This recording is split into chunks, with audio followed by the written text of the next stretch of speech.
Desni ekstremizam u Bundeswehru. Brojni napadi na izbeglice, česti marševi neonacista. Nemačka očito ima problem, ali kako ga rešava? Nemačka moderna demokratija koja se i dan danas obračunava s nasleđem teške prošlosti. Protiv desnog ekstremizma se bori edukacijom u školama. Učenici obilaze koncentracione logore. Savezna vlada finansira programe pomoći svima koji dobrovoljno okrenu leđa ekstremnoj ideologiji. Na okupljanje neonacista reaguje civilno društvo. Svojim prisustvom jasno im pokazuje ko je u većini. Nemačka formula glasi bolje sprečiti nego lečiti. Prevencija od malih nogu.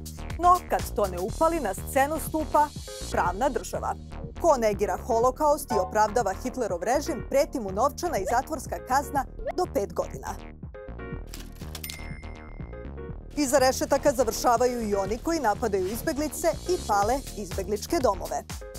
A za skandiranje fašističkih parola na utakmicama Bundeslige dobija se i zabrana ulaska na stadion.